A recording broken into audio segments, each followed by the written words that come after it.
우리나라는 반도 국가이기도 하지만 섬나라에도 속할 수밖에 없다라는 거, 그런 아주 복잡한 정치적인 구조를 갖고 있습니다. 전 세계 253개 나라 가운데 85위에 속합니다. 그런데 남한만 딱 끼면은 바로 108위로 떨어져요.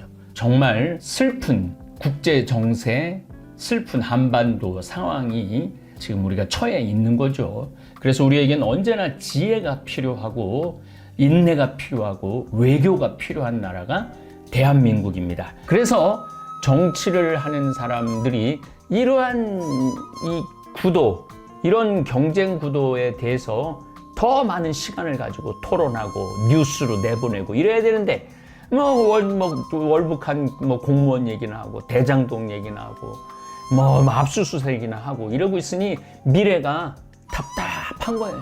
그리고 이제 제 강의 한국의 이해를 잘 따라오시면은 내가 참 좋은 나라에 살고 있구나. 그리고 이 긍정적인 마인드로 우리 30만 명 다볼사이버 교우들이 마음을 바꾸고 그 영향을 미친다면은 훨씬 좋습니다. 우리나라는 사실은 반도 국가라기보다는 섬나라에 가깝죠. 왜냐하면 38선을 기준으로 해서 우리는 그 더 이상 중국도 갈 수 없고, 중국에 우리가 면에 있고 러시아에 면에 있죠. 그런데 이게 북한이 면에 있는 거예요. 북한이. 그러다 보니까 철저하게 38선으로 막혀 있기 때문에 우리나라는 반도 국가이기도 하지만 섬나라에도 속할 수밖에 없다라는 거, 그런 아주 복잡한 정치적인 구조를 갖고 있습니다. 중국하고 이어져 있고 러시아하고 이어져 있고 나라는 반으로 갈라져 있고 반도 국가의 특성을 살릴 수 없는 그러한 불리한 여건 속에서도 어마어마한 경제적인 어떤 발전을 이루고 있죠. 남한의 면적은 10만 432제곱킬로미터입니다. 그리고 북한까지 합치면은 23만 제곱킬로미터죠. 그래서 남한하고 북한하고 합치면은 북한이 국토의 55%를 갖고 있고 우린 45%를 갖고 있습니다. 22만 3,400제곱미터입니다. 남북한을 다 합치면은 전 세계 253개 나라 가운데 85위에 속합니다. 그런데 남한만 딱 끼면은 바로 108위로 떨어져요. 108위로. 그러니까 정말 슬픈 국제 정세, 슬픈 한반도 상황이 지금 우리가 처해 있는 거죠. 그래서 우리에겐 언제나 지혜가 필요하고 인내가 필요하고 외교가 필요한 나라가 대한민국입니다. 일본은 37만 7,975제곱킬로미터입니다. 그러니까 남한하고 비교를 하면은 남한보다는 거의 4배 정도 더 크다고 봐야죠, 나라가. 그래서 일본을 대국이라고 부르는 이유 중에 하나도 땅이 우리보다 4배가 크기 때문에 그렇습니다. 그러나 만약에 통일을 이룬다면 우리나라보다 이제 100배밖에 안 큰 거죠. 그러니까 2배 정도 큰 거죠. 그래서 그런 면에 있어서도 남북한은 통일이 돼야 됩니다. 인구로 따진다면은 우리나라가 5,200만 명, 일본이 1억 2천만 명 정도 됩니다. 중국이 14억, 러시아는 1억 6천 정도 인구가 됩니다. 미국은 3억 5천 정도 됩니다. 우리나라가 5,200만 밖에 되지 않기 때문에 자국 경제만 가지고 나라가 돌아가기는 어려워요. 자국 경제로만 나라가 돌아가기 위한 최소 인구는 1억 이상입니다. 그럼 수출하지 않고 우리나라 국민한테만 차 팔아도, 우리나라 이 국민한테만 어떤 컴퓨터, 휴대폰 팔아도 되는데 우리가 반토막이 나 있기 때문에 우리는 죽으나 사나 수출을 해야 되는 나라이기도 합니다. 이 우리나라가 이제 크기가 10만 제곱킬로미터인데 이렇게 해서는 우리나라의 크기가 가늠이 잘 안 돼요. 러시아 국가 면적이 얼마냐면 98,246제곱킬로미터예요. 1700만 제곱킬로미터니까 우리나라는 10만 밖에 안 되니까 뭐몇 배예요. 우리나라의 170배 정도 나라가 큰 겁니다. 러시아가 어마어마하게 큰 나라죠. 그런데도 우크라이나 그 영토를 뺏겠다고 전쟁을 하는 푸틴을 보면은 참 어리석죠. 참 제가 봐도 너무나 어리석은 대통령이 러시아 현재 대통령입니다. 왜냐하면은 독재를 지금 20년째 거의 푸틴이 독재를 하고 있는데 한 사람이 그렇게 독재를 하면은 판단력이 흐려질 수밖에 없어요.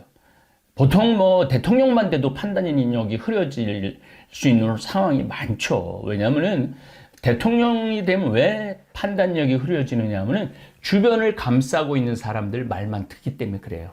그러니까 이번에는 보수 대통령이 우리나라도 지금 집권을 하고 있죠. 주변 사람들이 다 고만고만한 사람들이에요. 모양이 다 이 넓은 생각을 갖고 있는 사람이 아니라 극보수 지지층에 의해서 대통령이 됐기 때문에 북한에게 대하는 게 극보수가 대하는 거를 대하고 있죠. 그러니까 북한도 극단적인 방법을 지금 선택을 하는 게 그런 방법밖에 없는 거예요.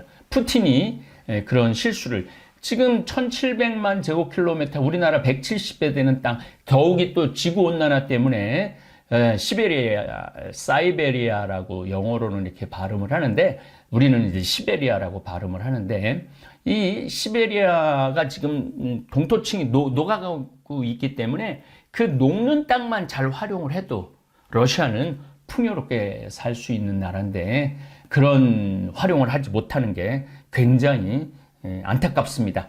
어쨌든 국토의 4분의 3은 불모지 땅입니다. 현재. 그래서 서유럽의 상트페테르부르크하고 그 다음에 모스크바에 모여 사는 거죠. 그래서 세계에서 인구 밀도가 가장 낮은 나라가 러시아입니다. 러시아. 총 85개 연방 광구로 구성되어 있고 모스크바에는 2천만 명이 넘는 사람들이 살고 있습니다. 우리나라에 접해 있는 나라 중에 러시아가 가장 큰 크기를 자랑하죠. 그러니까 우리나라가 얼마나 작은 나라인지 여러분들 알 수 있을 거예요. 캐나다가 두 번째로 나라가 큰데 998만 제곱킬로미터. 우리나라보다 100배 정도 캐나다가 나라가 크죠. 미국 같은 경우는 983만 3천 제곱킬로미터예요. 그러니까 미국은 우리나라의 98배 나라가 큰 거죠. 그러니까 캐나다는 우리나라보다 100배 크고 미국은 우리나라보다 98배가 나라가 커요. 그러니까 50개 주니까 우리 남한 같은 경우를 보면은 미국의 한 개 주만 하지도 않은 그런 땅 덩어리를 대한민국은 갖고 있죠. 또 북한하고 남한하고 서로 국가를 인정하지 않기 때문에 조선인민민주주의 공화국이라고 원래 호칭은 그런데 우리는 그렇게 부르지 않고 북축이라고 불러요. 북축. 또 북한도 역시 남한 대한민국을 인정하지 않기 때문에 대한민국이라는 말을 쓰지 않습니다. 남측이라는 표현을 씁니다. 중국은 면적이 959만 6천 제곱킬로미터. 우리나라보다 95배 나라가 큰 거죠. 자, 중국은 우리나라보다 95배 나라가 크고 미국은 우리나라보다 98배 크고 캐나다는 우리나라보다 100배 크고 러시아는 우리나라보다 170배 큰 나라, 큰 땅을 가지고 있죠. 요 자그만 땅에서 지금 제가 여기서 뭐 GDP 얘기도 곧 드리겠지만은 이 자그만 나라에서 수출, 뭐 수입, 또 문화 이런 것들을 주도해 나가는 거, K-팝 뭐 이런 것들을 이렇게 제가 들여다보면은 참 대단한 나라다. 대단한 나라다. 그래서 제가 뭐라고 그래요? 대한민국이라고 그러는 거예요. 대단해서. 우리나라가 경제 순위가 지표가 10위, 뭐 어떨 땐 7위, 기준점에 따라 좀 다르지만 어떨 땐 12위의 경제 지표를 갖고 있어요. 그런데 지금 말하고 있는 중국, 미국, 캐나다는 좀 예외적인 나라입니다. 캐나다는 좀 예외를 좀 치고 러시아. 우리나라가 면에 있는 거는 중국하고 러시아하고 면에 있는 반도 국가입니다. 반도 국가인데 우리나라는 실질적으로 동맹이 있고 혈맹이 있고 협력의 단계가 있어요. 근데 우리는 미국하고 동맹입니다. 동맹. 북한하고 중국은 혈맹입니다. 혈맹. 피로 맺어졌다 이거죠. 그런데 우리나라는 중국하고 러시아하고는 적대적 관계를 갖고 있어요. 그리고 미국하고는 동맹의 관계를 갖고 있죠. 이렇게 복잡해요. 다시 말해서 일본, 미국, 중국, 러시아에 우리는 둘러싸여 있는 나라예요. 거기다 하나 더 합치면 북한까지 둘러싸여 있는 거예요. 그래서 육자회담 한동안 그랬죠. 김대중 대통령 때는 육자회담을 굉장히 많이 추구를 했죠. 노무현 대통령 때도 마찬가지고. 이런 복잡한 상황 속에서 우리가 어떻게 이 난관을 헤쳐나가야 되느냐. 그리고 이 기회를 5,000년 역사 이래 최고로 지금 우리나라가 잘 살고 있어요. 너무너무 5,000년 동안 우리나라는 가난했고 또 이 반도 국가의 특성 중에 하나는 통일이 어려워요. 우리나라가 삼국시대, 가야까지 합치면 사국시대까지로 볼 수 있지만은 다 서로 흩어져서 1000년을 싸웠잖아요. 그 다음에 고려도 사실은 이 북쪽을 다 빼앗기고 3분의 2 정도의 통일 국가로만 살았죠. 조선 500년 동안 유일하게 한 왕조를 이루었어요. 조선 500년 동안. 그리고 다시 지금 또 1945년에 독립을 하면서 나라가 또 나눠졌죠. 반도 국가는 어쩔 수가 없는 그런 운명의 한계가 있다라는 거. 그래서 여러분들 지금 북한하고 남한하고 저는 진짜 우리의 소원은 통일이지만은 역사적인 관점으로 본다면은 통일보다는 우리도 북한을 인정하는 거예요. 북한도 우리를 인정하고 38선을 개방을 하고 정치 체계는 인정을 해주고 경제는 자유무역으로 할 수 있다면은 이것처럼 좋은 방법이 없다라고 생각이 들어요. 김정은 일가가 나라의 정권을 쥐고 우리나라는 민주주의 국가로 5년에 한 번씩 선거를 해갖고 민주주의 체계로 가고 북한은 북한 나름대로의 군부 정권으로 갈 수 있도록 서로 인정해주고 경제는 열어놓는 거죠. 경제는 열어놓으면은 북한도 살고 우리도 살 수 있는 길이 바로 그러한 길입니다. 이제 또 대한민국을 이해하기 위해서는 지금 GDP, 국내 총생산을 좀 알아야 돼요. GDP는 Gross Domestic Product. 그러니까 domestic은 한 지역 안을 말하는 겁니다. 한 지역 안의 총생산을 얘기하는 겁니다. 내국인, 외국인과 상관없이 대한민국 국경 내에서 이루어지는 생산활동을 모두 포함합니다. 2015년 기준으로 보면은 세계 11위에 올라 있고 지금은 12위에 올라져 있습니다. 이 밀린 거는 우리나라가 경제 성장을 안 해서 그러는 게 아니고 인구가 많은 나라들이 이렇게 밀고 들어와서 이제 그런 거 있습니다. 설명을 또 드리겠습니다. GNP는 지금 잘 안 써요. GNP는 잘 안 씁니다. 국민 총생산을 의미합니다. 지금 거주하고 있는 나라에 상관없이 국내든 국외든 상관없이 대한민국 국민이 생산한 생산활동을 모두 포함하는 개념입니다. 우리나라 중국 공장에도 가 있고 인도 공장도 가 있고 베트남 공장도 가 있고 그러면 미국 공장도 가 있고 모든 생산을 GNP라고 그럽니다. 그런데 1994년부터 GNP 지수를 더 이상 공개하지 않고 있어요. 왜 그러냐 하면은 그 기업에서 생산하는 돈까지 한국은행이 다 찾아내기가 쉽지가 않아요. 그래서 이제 GNP라는 개념은 잘 쓰지 않습니다. 이제 GNI라는 개념을 좀 많이 써요. 이거는 국민 총소득을 말하는 거니까 우리가 얼마나 많이 벌었는가 국민 총소득 그걸 GNI라고 이렇게 표현을 합니다. 이 GNI가 왜 중요하냐면은 하나의 경제 지표로 구할 수 있는데 국민 총소득입니다. 총소득을 인구수로 나누면은 뭐가 나오느냐면 1인당 국민소득이 나옵니다. 그래서 GDP를 가장 많이 씁니다. GDP를 가장 많이 쓰고 1인당 국민 소득도 아주 중요한 지표 중에 하나죠. 국내 총생산 GDP에 대한 개념을 여러분들한테 좀 설명을 드리겠습니다. 미국이 25조 달러예요. 미국이 25조 달러, 중국이 20조 달러 정도 됩니다. 20조 달러. 그러니까 미국이 5조 달러가 더 큰 거죠. 그 다음 거를 보면은 이해를 합니다. 일본이 4조 9천억 달러. 그러니까 일본이 5조 달러 정도 되는 거예요. 일본이 5조 달러 되니까 중국하고 미국하고 어떤 차이가 나느냐면 미국은 25조 달러, 중국은 20조 달러, 일본은 5조 달러. 그러니까 미국이 어느 만큼 중국하고 비교를 해도 어느 만큼 더 대단하냐면은 일본 하나를 더 갖고 있는 거하고 똑같은 거예요. 땅덩어리는 서로 비슷하죠. 캐나다가 우리나라 100배 정도 크다고 말씀드렸어요. 미국이 우리나라보다 98배 더 큽니다. 중국이 우리나라보다 얼마 더 크냐면 95배 더 커요. 그런데 경제 규모로 따진다면은 미국이 25조 달러, 중국이 20조 달러, 일본이 5조 달러. 독일을 일본이 앞서요. 그러니까 일본이 대국인 거죠. 미국, 중국, 일본에 우리가 둘러싸여 있는 거죠. 독일이 4조 2천억 달러, 영국이 3조 3천억 달러, 인도가 3조 2천억 달러. 근데 사실은 인도는 우리의 비교 대상이 되지 않죠. 왜 비교 대상이 안 되냐면은 인구가 14억이기 때문에 그래요. 중국도 마찬가지로 중국도 14억 인구가 되기 때문에 1인당 국민 소득이 우리나라가 3만 5천 달러 정도 돼요. 아마 2022년을 계산을 해본다면은 3만 6천 달러 정도 되지 않을까.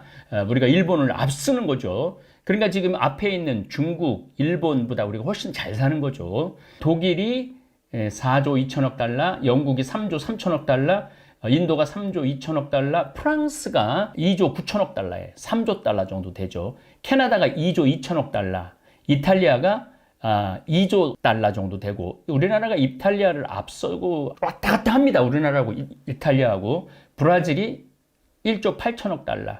그러니까 여기서 중국, 인도, 브라질은 빼야 돼요. 그 다음에 러시아가 1조 8천억 달러, 우리나라가 1조 8천억 달러로 세계 12위입니다. 우리 밑으로 호주가 1조 7천억 달러, 이란이 1조 7천억 달러, 스페인이 1조 4천억 달러. 그래서 요거는 국제통화기금 기준으로 2022년 4월 추정치입니다. 그래서 우리나라가 이 조그만 나라가 얼마나 그 어마어마한 힘을 지금 발휘하고 있는지 여러분들 잘 이해하실 겁니다. 1인당 국민 소득에 대해서 살펴보고 싶습니다. 이게 여러분들 굉장히 이런 순위가 복잡한데 저하고 공부해 나가면서 하나하나 아주 쉽게 제가 중간중간에 설명을 드리겠습니다. 1인당 국민 소득 순위 1위가 미국이 아닙니다. 룩셈부르크입니다. 룩셈부르크가 13만 5천 달러. 그러니까 연간 1인당 국민 소득이 13만 5천 달러입니다. 그 다음에 2위가 아일랜드예요. 아일랜드가 굉장히 못 살았는데 여러 가지 개혁을 통해서 지금은 엄청나게 잘 살죠. 10만 1천 달러. 그 다음에 노르웨이가 3등인데 9만 9천 달러. 스위스가 9만 6천 달러. 카타르가 8만 4천 달러. 브루나이, 여기는 뭐 나라 전체가 석유가 나오는 데입니다. 여기는 7만 9천 달러. 싱가포르도 7만 9천 달러. 미국이 7만 6천 달러예요. 미국이 8위야. 1인당 국민 소득은. 그 다음에 아이슬란드가 7만 4천 달러. 덴마크가 6만 8천 달러. 그렇게 여기서 이렇게 이제 잘 사는 거, 호주, 스웨덴, 개인이 잘 사는 거 얘기하는 겁니다. 네덜란드, 캐나다, 이스라엘, 핀란드, 오스트리아, 벨기에, 독일, 아랍에미레이트, 그 다음에 대한민국은 29위입니다. 34,994달러로 엄청난 변화를 갖고 왔죠. 아마 2022년에는 우리가 일본을 앞설 겁니다. 일본을 앞서고 꽤 많이 우리나라가 올라갈 거예요. 위로. 그래서 참 이런 걸 볼 때마다 제가 가슴이 뭉클뭉클해요. 이제 세계 군사력 순위도 좀 말씀드리겠습니다. 물론 제가 한국의 군사력이라는 그 기본적인 걸로 한 2시간 내지 3시간 강의를 할 겁니다. 세계 군사력 1위는 미국입니다. 2022년 기준입니다. 2위는 러시아입니다. 근데 이 러시아는 내가 보기에는 여기 통계가 뭔가 잘못 잡힌 것 같아요. 물론 여기 아마 핵이 들어갔기 때문에 러시아가 2위를 차지하지 않을까 그런 생각을 합니다. 3위가 중국입니다. 4위가 인도입니다. 5위가 일본입니다. 6위가 대한민국이에요. 대한민국의 군사력이 어마어마한 힘을 발휘하고 있어요. 또 대한민국이 요즘 또 그야말로 잭팟이 터졌죠. 대박이 났다고 그러는 거죠. K9, 그 다음에 우리 전차, 탱크, 또 비행기까지 합쳐서 어마어마한 수출을 지금 하고 있어요. 지금 우리나라가. 그래서 아마 군사력으로도 일본을 젖힐 수 있지 않을까 그런 생각이 들어요. 7위가 프랑스, 8위가 영국, 9위가 파키스탄. 이 파키스탄이 들어온 이유 중에 하나도 아마도 핵 보유국이기 때문에 그렇지 않을까 그런 생각을 합니다. 북한이 25위 이렇게 자꾸 밀리고 있어요. 북한은 최신식 무기를 보유한 대한민국과 지금 1970년대 비행기를 몰고 있는 북한과 전쟁을 하면은 누가 이길 것이냐? 당연히 대한민국이 이깁니다. 그래서 북한은 비대칭 전력이라고 그래서 핵을 그렇게 보유를 하려고 그러는 거예요. 만약에 북한이 핵을 보유하고 있지 않는다면 전쟁은 너무 쉽게 일어날 것이고 우리가 북한을 무력으로 통일도 할 수 있었을 것입니다. 그런데 북한이 핵을 보유하고 있기 때문에 쉽게 우리가 함부로 북한하고 전쟁을 못하는 거예요. 또 미국도 쉽게 북한을 건드리지 못하는 거예요. 북한이 핵을 포기할 거냐 안 포기할 거냐 저는 개인적인 입장에선 절대 포기하지 않을 겁니다. 아니 포기할 수 없을 겁니다. 미국이 만약에 비핵을 인정해주고 북한을 세계 무대로 끌어나갈 수 있도록 미국이 인정을 해준다면 그때는 좀 생각을 해볼 수도 있을 거예요. 그러나 지금처럼 이렇게 꽉 틀어막고 수출도 못하게 하고 자금도 함부로 유출하지 못하게 지금 미국이 틀어막고 있죠. 그렇기 때문에 북한은 그런 상황 아래서는 절대 핵을 포기하지 않을 거라는 거예요. 자, 이제 반도국가에 대한 얘기를 좀 더 하겠습니다. 반도국가는 자신들의 정체성이 확고합니다. 반도국가는 삼면이 바다로 이어져 있고 대륙과 연결을 하는 곳이라서 침략과 수많은 문화가 주고받으면서 스스로 지켜야 돼. 그렇기 때문에 국가 간이나 민족 간 정체성이 분명합니다. 반도 국가가 전 세계적으로 보면 발칸반도, 세계 화약고죠. 우리나라 화약고죠. 반도 국가는 이런 갈등이 있어요. 결국 또 발칸반도도 여러 나라로 다 나눠져 버렸죠. 이베리아 반도, 스페인하고 포르투갈이 이베리아 반도죠. 스페인도 사실은 여러 나라로 나눠져 갖고 내전이 아주 대단해요. 지금도 바르셀로나가 독립을 하려고 그렇게 갈등이 지금도 있습니다. 스페인 역시. 또 반도 국가가 어디가 있느냐면 인도 반도국. 인도가 반도 국가입니다. 인도가 반도 국가인데 결국은 파키스탄, 방글라데시, 스리랑카로 결국은 나눠져 버렸죠. 반도 국가가 갖는 슬픈 운명 중에 하나입니다. 그러나 우리나라가 반도 국가로 있으면서 통일 국가인 진나라에서부터 갈등이 있었어요. 우리나라하고 또 한나라도. 그러니까 이 한무제가 결국은 우리나라를 어마어마하게 공격을 많이 해갖고 고조선이 망한 거죠.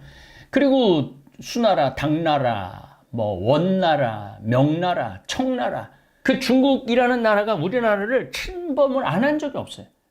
계속 침략을 했죠. 물론 우리나라가 그렇다고 전쟁이 다른 반도 국가보다 많은 건 아닙니다. 우리나라가 전쟁이 많았다고 그러는데 우리나라는 굉장히 평화를 오래 유지하는 그런 특성을 또 갖고 있어요. 큰 전쟁만 몇 번 있었지 그 외에는 그렇게 갈등스러운 항상 긴장 상태는 있었지만은 유럽 애들처럼 그냥 밥만 먹고 싸우고 그러지는 않았다는 거죠. 유럽은 밥만 먹으면 싸웠죠.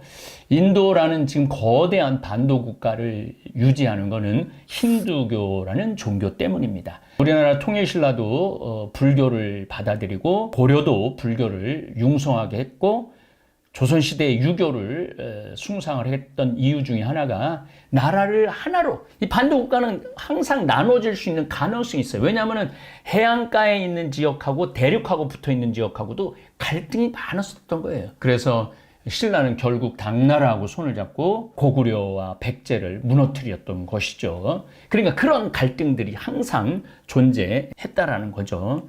이탈리아는 지금 통일국가지만은 사실은 뭐 밀라노, 베네치아 뭐 이런 게 다 개인 국가였던 거죠. 그러니까 사실은 지금도 통일 국가로 있기는 있지만 이탈리아가 무솔리니가 통일을 거의 이뤘다고 봐야죠. 그래서 이탈리아 사람들에게는 무솔리니는 영웅인 거죠. 어쨌든 이탈리아도 북부는 분리 독립운동을 하고 있기도 합니다. 아라비아 반도도 반도예요. 자, 여러분들 이탈리아도 반도고 터키도 반도고 그 다음에 발칸 반도도 반도고, 반도라는 거는 뭐냐면은 삼면이 바다로 돼 있고 대륙하고 연결돼 있는 거예요. 그런 나라들이 다 갈등 속에서 살고 있는 거예요. 그러니까 우리나라만 지금 세계 유일한 분리 국가라고 그러는데 지금 반도 국가로 분리되어 있는 나라들이 많죠. 그렇지만 그들은 서로 교류를 하지만은 우리만 지금 남북한이 대치를 하고 있다. 그게 좀 다른 거죠. 인도 차이나 반도 역시 다양한 국가를 이루고 나라는 나눠져 있습니다. 이제 반도 국가들을 좀 제가 여러분들한테 알기 쉽게 말씀드리겠습니다. 한반도에 있는 대한민국, 발칸 반도에 있는 국가들, 그리스가 대표적이죠. 발칸 반도에 발트 3국, 에스토니아가 반도 국가입니다. 소아시아 반도에는 터키가 있고, 아라비아 반도에는 예멘과 오만, 카타르가 있어요. 항상 나눠져 있다는 거예요. 아프리카의 뿔에 있는 소말리아, 인도 반도는 인도 전체를 말하죠. 인도 차이나 반도에는 베트남, 캄보디아, 미얀마, 태국, 말레이시아, 서로 얼마나 반도에 붙어 있으면서 서로 으르렁거리면서 싸웁니까? 이베리아 반도에는 스페인, 포르투갈이 있고, 이탈리아 반도에는 이탈리아가 있고, 스칸디나비아 반도에는 스웨덴, 덴마크, 노르웨이가 있죠. 이제 대륙 국가에 대한 얘기를 좀 하겠습니다. 지표면 표면에 거대한 면적을 가진 육지를 말합니다. 7대륙이라고 그러죠. 아시아가 가장 큽니다. 왜 아시아가 가장 크냐면은 러시아가 있기 때문에 그래요. 러시아하고 중국이 있기 때문에 가장 큰 대륙이에요. 그 다음에 큰 대륙은 아프리카입니다. 아프리카가 여러분들 생각하는 것처럼 애들이 맨날 부적물 먹고 파리가 안고 말라리아에 걸리고 그런 걸로 생각하는데 그건 오해입니다. 오해. 굉장히 다이나믹한 국가입니다. 유럽에 가보면 맨 이 지팡이 짚고 걸어다니는 할머니들, 미국도 마찬가지예요. 막 살이 어마어마하게 쪄갖고 그냥 쩔뚝쩔뚝 거리면서 하는데 아프리칸 젊은이들이 뛰어다녀요. 그래서 이제 남은 유일한 희망을 걸 수 있는 대륙은 아프리카라는 거죠.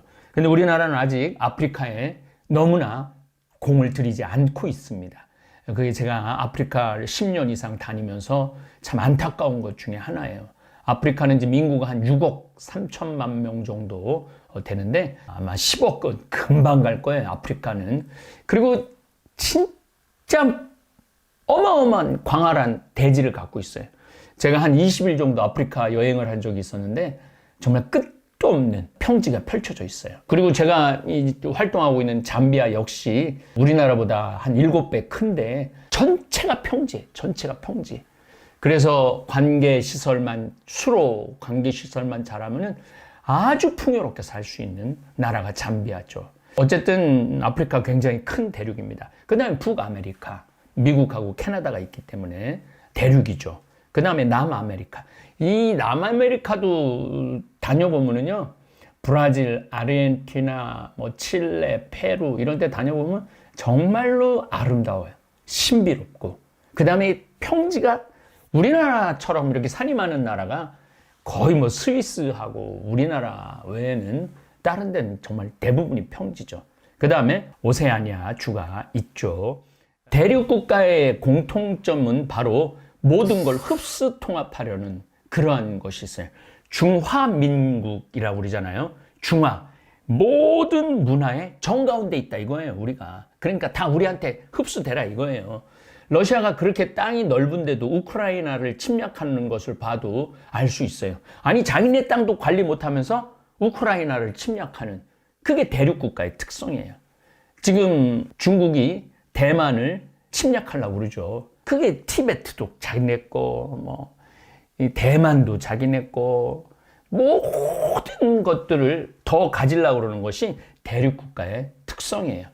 우리나라는 고구려의 광개토왕 빼고는 북쪽으로 진출하려고 그러는 경향이 그렇게 많지는 않았죠. 역사적으로 보면은. 그저 압록강과 두만강을 중심으로 해서 우리 한반도 안에서 좀 어떻게 해서든지 살아가려고 그랬지, 물론 일본을 정복하려 아주 체계적이고 조직적이고 이런 식으로 정복의 생각을 그렇게 많이 갖고 있지 않아요. 만주가 우리 땅이었다고 그럼에도 불구하고 만주를 수복해야 되겠다, 회복해야 되겠다, 그런 생각 잘 안 해요. 그 반도국가의 특성 중에 하나예요. 또 반도국가 반대로 전 지역을 다 아우를 수 있는 로마, 이탈리아가 전 지중해를 다 휩쓸었죠. 그러니까 두 가지 다 장단점이 있는 것 같아요. 실제로 대륙 국가들의 역사를 보면 중앙 집권을 가장 빠르게 하고 긴 역사 속에서 국민들이 자신들의 문화에 자긍심이 있어서 다른 민족들을 자신들이 품으려고 하는 경향, 품는다기보다는 정복하려고 그렇죠. 진시황이 기원전 221년에 대륙을 통일을 했죠. 우리나라는 삼국, 신라가 700년에 가서야, 그러니까 몇 년이에요. 삼국이 서로 기원전 53년, 57년, 37년, 18년, 신라, 고구려, 백제가 기원전 요때 다 건국을 합니다. 그 나눠져 갖고, 물론 대가야도 있고 금강가야도 있고 낭랑, 대방 이런, 물론 이제 한국에 이해할 때 제가 여러분들한테 다 말씀드릴 겁니다. 전부 다 나눠져 갖고 통일되는 게 시간이 그렇게 오래 걸렸어요.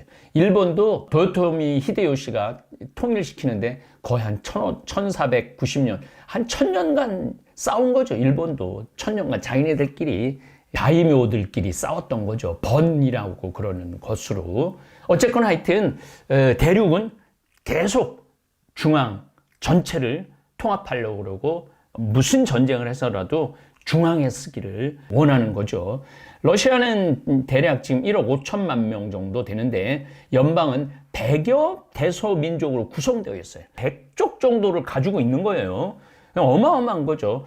구성 분포상 전체 80%가 러시아 민족이고 20%가 타타르인들 500만, 유대인과 추바슈인이 각각 200만, 바시코르트인이 150만, 우드무르트인이 70만, 마리인이 60만 명. 이래갖고 100개의 소수민족이 있는 거예요. 그걸 다 독립을 시켜주지 않고 끌어안고 있는 거죠. 그게 대륙국가의 특성이에요. 중국은 50개의 소수민족이 있습니다.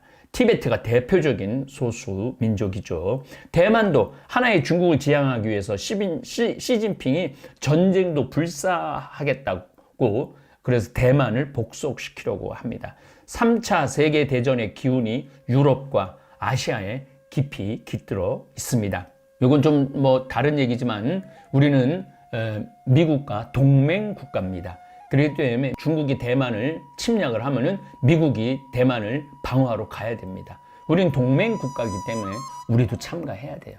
일본도 당연히 참가를 하고, 그러면 중국하고, 아마 중국이 북한하고도 혈맹을 갖고 있죠. 그럼 북한도 그 전쟁에 뛰어들 수도 있다라는 거죠. 지금 그런 아슬아슬한 지금 상황이 벌어지고 있어요. 그래서 정치를 하는 사람들이 이러한 이 구도, 이런 경쟁 구도에 대해서 더 많은 시간을 가지고 토론하고 뉴스로 내보내고 이래야 되는데, 월북한 공무원 얘기나 하고 대장동 얘기나 하고 압수수색이나 하고 이러고 있으니 미래가 답답한 거예요. 저는 그런 생각이 들어요. 지금 환경도 마찬가지죠. 지금 1.1도 올랐습니다. 산업혁명 이전보다. 지금 1도 오르고 나면은 그다음부터는 어떻게 컨트롤이 안 된다고 그러죠. 스페인이 10월 31일 기준으로 스페인이 아침이 30.5도예요. 아침이 30.5도예요. 아침이. 그러니 얼마나 지금 지구가, 저는 1초밖에 안 남았다고 생각을 합니다. 미국은 2022년 기준으로 3억 5천 명입니다. 중국과 인도에 이어서 세 번째로 인구가 많은 국가인데, 제가 미국의 이해 때 수도 없이 얘기해 줬죠. 전 세계의 민족이 섞여 사는, 그러니까 인종의 완전히 도가니로 섞여 사는 세계 최대의 다민족 국가이죠. 그러니까 전 세계 사람들이 모여 사니까 전 세계에 패권을 줄 수밖에 없는 것이죠. 2000년 조사된 인구 분포를 보면 백인이 전체 인구의 75에서 81%, 흑인이 12.3%에서 12.6%, 아시아계가 3.7%에서 3.9%, 오히려 스페니시가 30%를 차지해요. 여기 백인으로 여기 구분을 했는데, 어쨌든 영국계, 독일계, 아일랜드계, 뭐 유대계, 한국계, 뭐 없는 민족이 없을 정도로 미국은 인종의 용광로입니다. 여러분 그렇게 알고 계시면. 또 프랑스도 대륙 국가예요. 프랑스는 우리나라보다 남한보다 7배 나라가 커요. 근데 전체 나라가 평지예요. 뭐 물론 알프스산이 조금 있긴 있지만은, 그래서 농업이 발달한 나라예요. 그래서 농업 수출 3위가 놀랍게도 프랑스입니다. 프랑스가 농업 수출 3위입니다.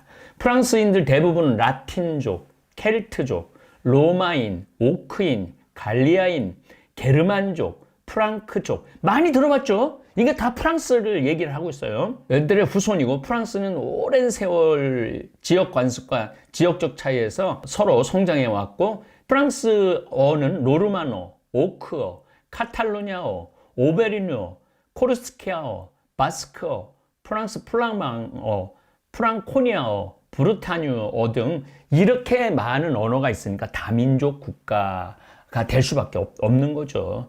여기서 보면은 우리나라는 사실은 나중에 조금 이따 말씀드리겠지만, 우린 단일 민족입니다. 남북한 지금 갈라져 있지만 우리는 언어가 통해요.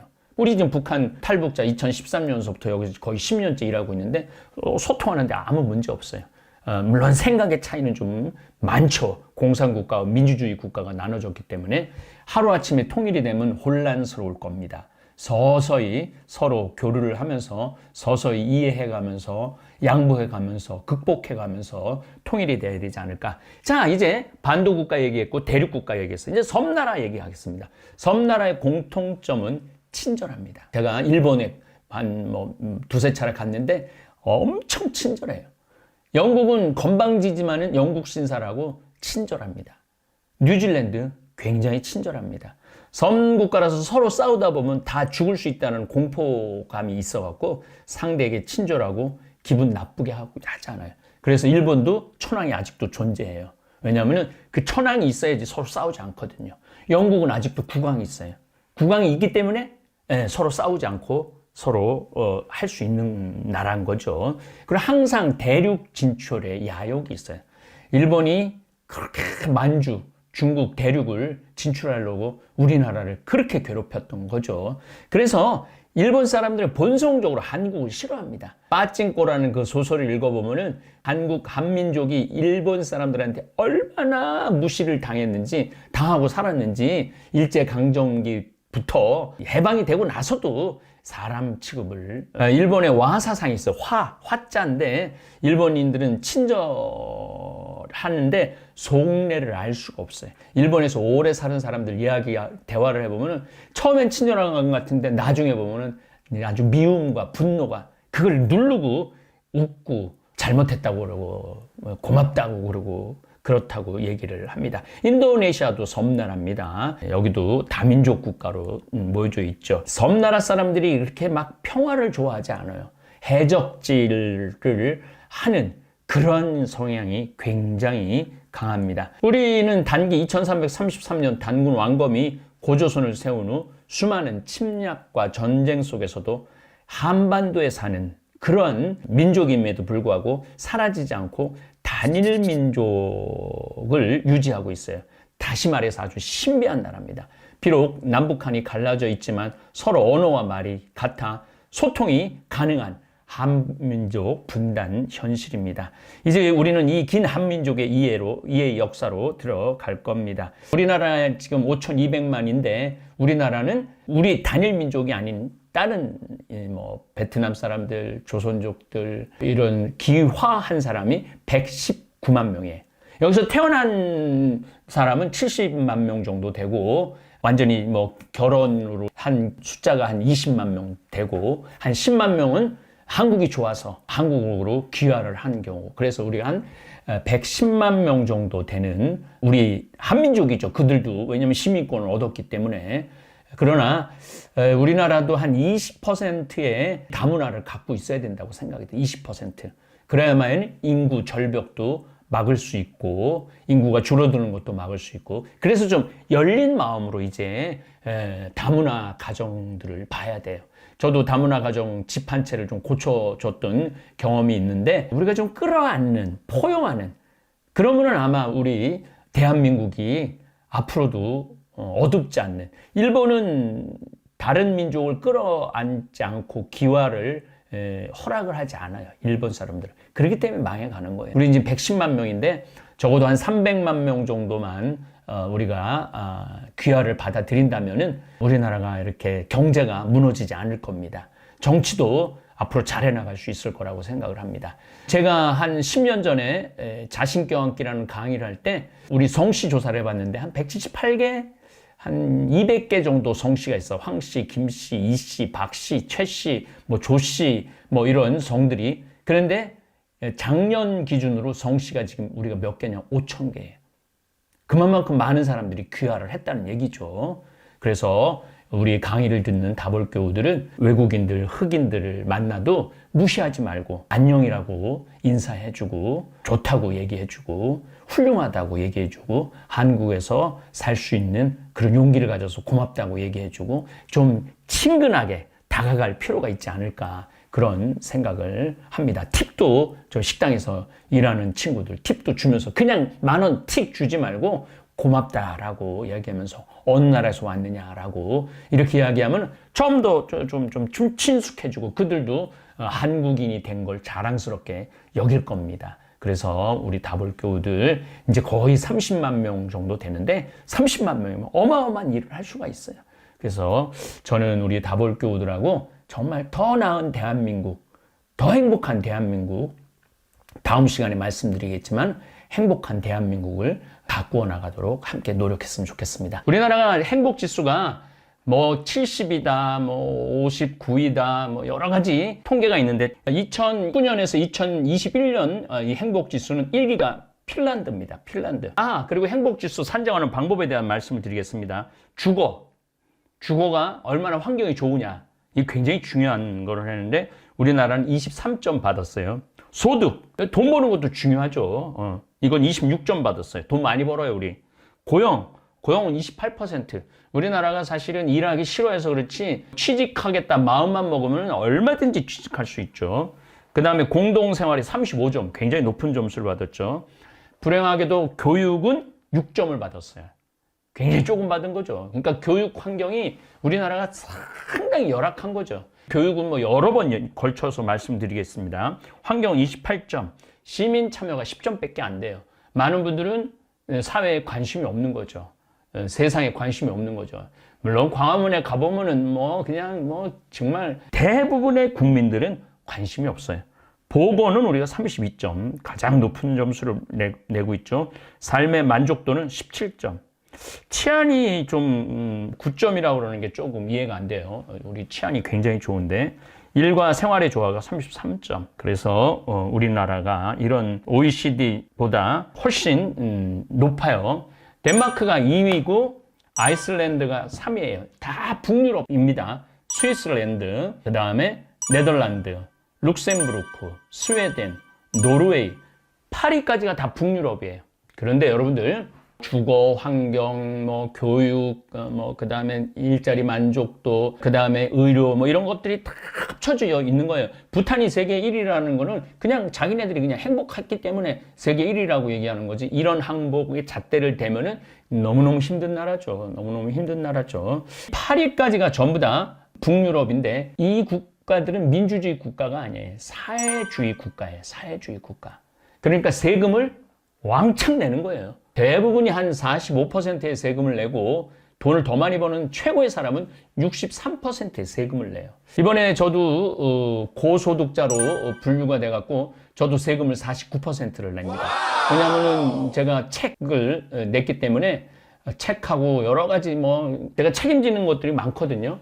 그래서 49% 정도 하는데, 그러면은 유튜브 수익까지 합치면은 거의 세금을 제가 1년에 2억에서 3억 정도 냅니다. 49%의 존에 들어가기 때문에. 근데 저는 별로 억울하지 않아요. 왜냐하면 내 세금이 국가 정부로 들어가서 그 정부가 요즘 뭐 또 이제 새 예산안 짜고 있는데, 그래서 난 지정했으면 좋겠어. 내 세금이 어디에 쓰여졌으면 좋겠다라고. 어느 정도 부분은 1억 정도는 막 태어나는 애들 집에 한 달에 100만 원씩, 둘 태어나면 200만 원씩 지원해 주는데, 그러면은 내가 한 100가정은 책임질 수 있을 거 아니에요. 100가정 내 세금으로.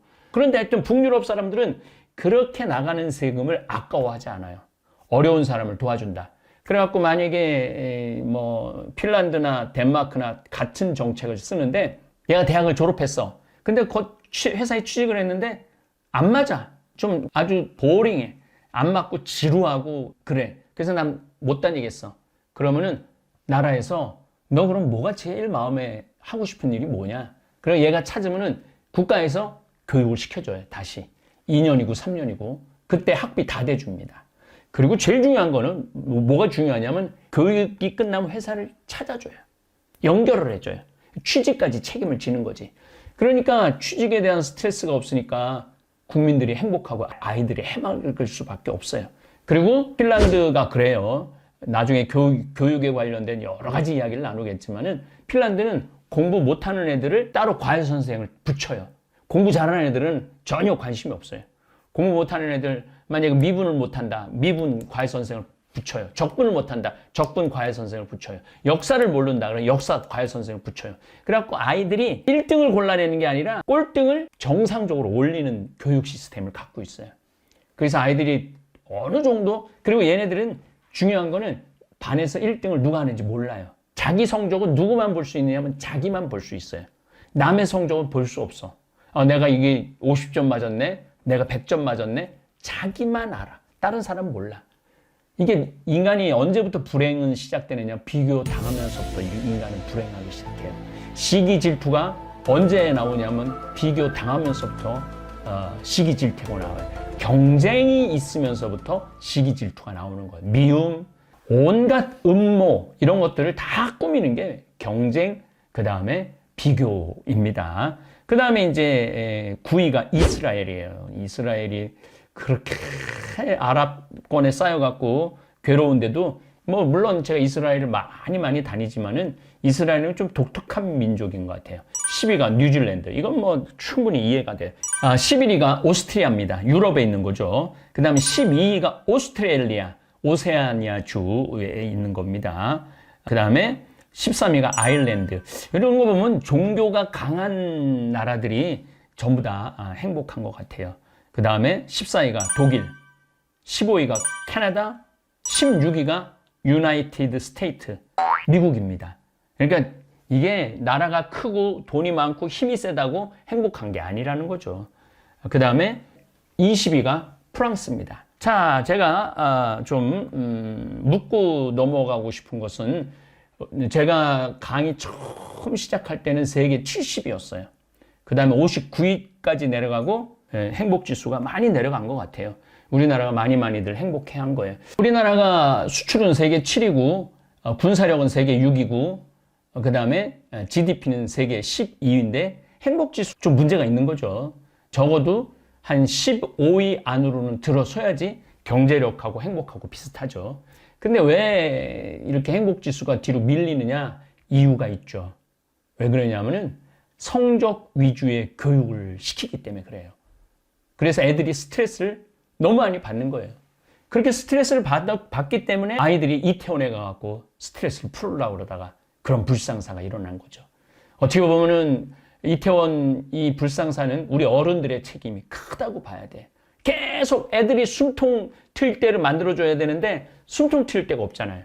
우리는 초등학교 때는 뭐 우리는 공부라는 걸 모르고 자랐으니까 공부라는 건 모르고 잘하고 성적 비교를 난 해봤던 적이 없는 것 같아요. 물론 뭐 제가 몇 등 한 거 정도는 가끔 알긴 알았지만은 내 점수에 대해서 별로 전 관심이 없었어요. 집에서도 공부해라라는 말은 거의 들어봤던 적이 없어요. 아프지 마라. 지금도 나이가 58인데 사람들한테 신부님 뭐 좀 강의 좀 준비 좀 잘하세요. 이런 얘기 들어본 적이 없어요. 아프지 마라. 이게 내 평생의 숙제인 것 같아. 아프지 마라.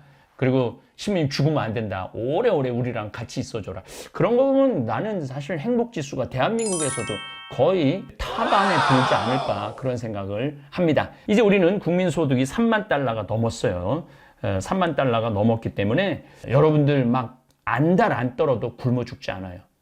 여러분들이 무리한 투자만 안 하면은 그냥 먹고 살아요. 그리고 이제 제 강의 한국의 이해를 잘 따라오시면은 내가 참 좋은 나라에 살고 있구나. 그리고 이 긍정적인 마인드로 우리 30만 명 다볼사이버 교우들이 마음을 바꾸고 그 영향을 미친다면은 훨씬 좋습니다. 이제 우리는 이렇게 포용적인 마음을 많이 가져야 돼. 반도 국가에 있는 사람들이 굉장히 마음이 좁다고 그래요. 근데 좀 넓은 마음을 우리가 좀 갖고 생활을 하면은 대한민국 정말 살기 좋은 나라, 경쟁력 있는 나라, 평화로운 나라, 그 다음에 착한 나라 될 수 있지 않을까 그런 생각을 합니다. 다음 시간부터는 이제 구석기 이전 선사 시대부터 구석기 시대, 신석기 시대, 청동기 시대, 그 다음에 고조선, 고구려, 신라, 백제, 부여 이렇게 나가고 그 다음에 또 이제 왕, 세종대왕, 광개토대왕, 장수왕, 김춘추 뭐 이런 걸로 쭉 전개해 나가고 한국을 여러분들이 좀 잘 좀 훑어보고 작은 감 가질 건 갖고 반성할 건 반성하고 바꿀 건 바꾸고 그런 시간을 갖도록 하겠습니다. 감사합니다. 오늘 황창현 신부님의 강의에서는 우리 대한민국에 대해 깊이 생각해 볼 수 있는 시간을 가졌습니다. 한국은 세계의 중심을 잇는 반도국가로 대륙국가와 섬나라의 특성을 동시에 지닌 독특한 위치에 있습니다. 이런 지리적 특성은 역사적으로도 수많은 도전과 기회를 만들어냈습니다. 지금 우리나라는 작은 땅 덩어리에서도 놀라운 경제력을 자랑하며 세계가 주목하는 나라로 우뚝 섰습니다. 하지만 여러분, 행복은 어떨까요? 세계적으로 봤을 때 우리나라의 행복지수는 아직 조금 낮은 편이라고 합니다. 그런데 신부님 말씀처럼 대한민국 국민으로서 우리가 얼마나 특별한 나라에 살고 있는지 다시 생각해 본다면 조금 더 행복에 가까워질 수 있을 것 같습니다. 현재 대한민국은 정치적으로도 다소 어수선한 상황입니다. 대통령의 비상계엄 선포는 많은 이들에게 혼란과 걱정을 안겨주고 있습니다. 하지만 역사를 돌아보면 우리 국민은 언제나 위기를 극복하고 더 나은 미래를 만들어 온 지혜와 단합의 힘을 보여주었습니다. 지금 우리가 서 있는 이 땅은 수많은 희생과 노력, 그리고 사랑으로 만들어진 터전입니다. 대한민국은 단순히 경제적 강국을 넘어 더 나은 미래를 만들어갈 수 있는 가능성으로 가득 찬 곳입니다.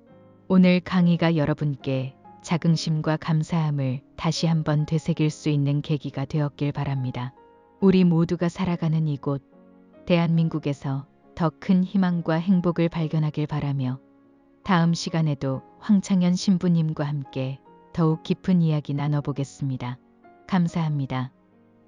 하늘에 계신 우리 아버지, 아버지의 이름이 거룩히 빛나시며 아버지의 나라가 오시며 아버지의 뜻이 하늘에서와 같이 땅에서도 이루어지소서.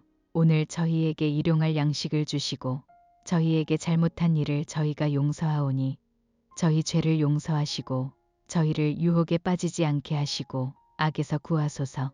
아멘.